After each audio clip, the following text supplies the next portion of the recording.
Good morning, everyone. Welcome back to the channel. So today's video covers some issues I have been having with the trunk mechanism on my Fiero, and I wanted to do this video in hopes of hoping new Fiero owners avoid the trouble I've had. So it's been a little bit of a nightmare. So short story is I'm having issues with this. When I put the key in there, the key gets stuck. Okay, and I finally got it out. So now I made the mistake of taking this apart. If you do, be ready for a bunch of parts to fall out in your hand, because they will. So the little mechanism, the little rod comes through there, and that allows your key to manually open the trunk lock mechanism. Now you see the little solenoid here, that is attached to the button on the dash. Now there's one thing, if you're new to Fieros, you're new to the family, there's one thing to know. There's only two ways to open your trunk, okay? The key here, all right, which goes, of course, right there, and the dash trunk, the dash trunk button. So, my car doesn't have a battery in it because I'm getting with the mechanic to get, I've already got the new battery, but I've got the alternator issues, so I've got to get that fixed. But here's the thing. You notice how I've made sure to leave the little vent covers off? Because when you close the trunk, you know, the only way you can get these off is the little screw knobs right there, okay? So check this out. If you close this, it covers them up. You do not have access to remove those, and you have to remove those to get the battery out, in this case, because of a bad alternator. So if your latch mechanism is messed up like mine is, currently I just use the button on the dash, and if you shut this with no battery in it, oh my goodness, you can't get in. Because if your latch is broke, okay, and there's no power going to that switch, you're done. You're going to have to call a locksmith to come in here and pick that lock and be able to literally get in your car trunk. So just a word of caution there, if you're new to Fieros, that is an issue, because like I said, it covers it. It covers the little latches there.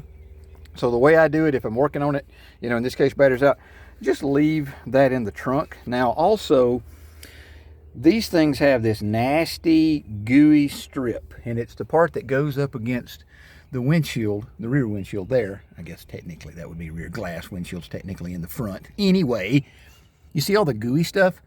So if you put this in your trunk, I'll keep my tools on a plastic bag there. Don't let that touch this trunk carpet. You'll never get it out. And this carpet's been out of production for decades. So turn it around or set it somewhere, set it in your shop, whatever. But leave this off, because like I said, you can't get to the battery. I don't know why they designed it that way. I consider that a bad design of this car. And I love these cars, don't get me wrong. But notice, so there's the latches there, okay? I'll bring the trunk lid down.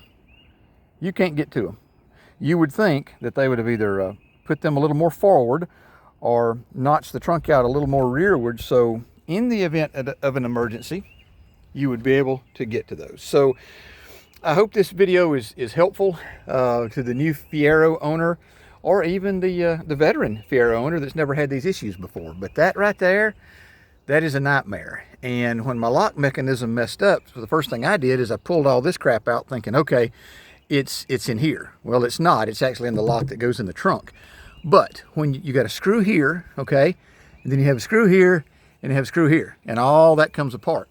And it is a booger to put back right, because that solenoid, you got to make sure that it lines up with the power off like it is now with the lock mechanism, because if you don't and you try to close it, this won't move. And it'll end up just breaking things that are in there, okay?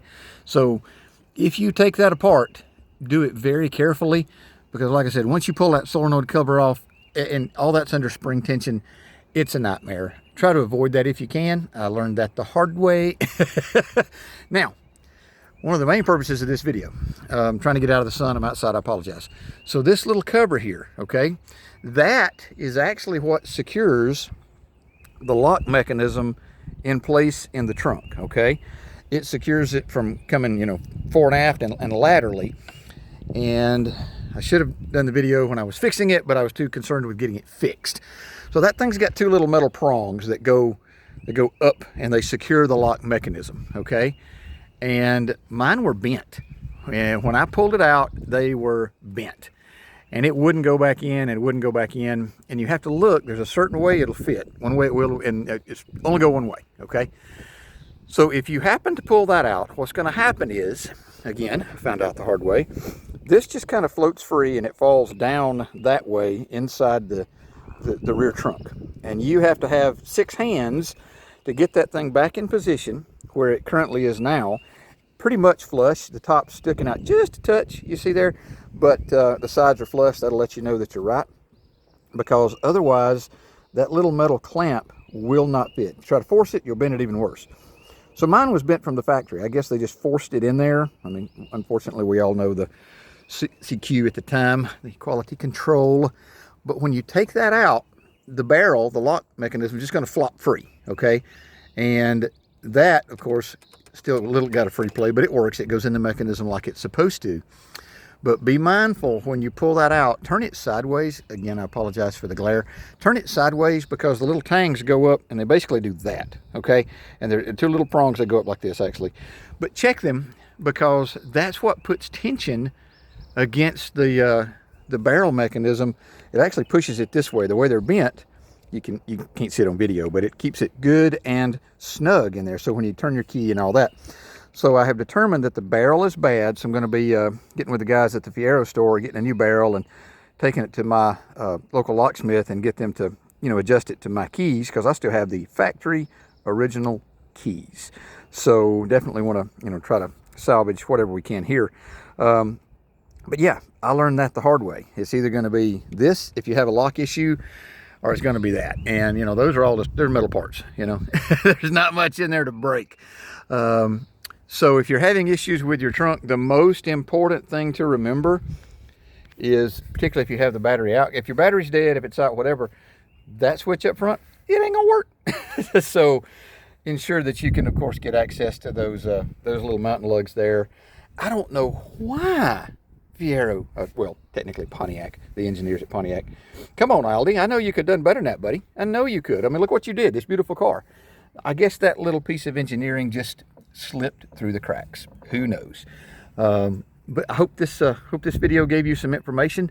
If you're new to the Fiero, I wonder. So in Ducatis, I'm big into motorcycles, and Ducatis were called Ducatisti. If you're a Ducati rider, collector, enthusiast, I wonder if you'd be called Fieroisti. Yeah, anyway, just a thought. So again, be mindful. If you pull that out, you're going to have a handful of parts. And again, on that, just if you pull it out, make sure she's straight. And basically the way you have to get that back in is you have to take your fingers and push up on this, okay? Because it's got to go this way. And with your other 6 set of hands, you have to ensure that this is centered. And then with what hands you have left, you push that in. It was a booger.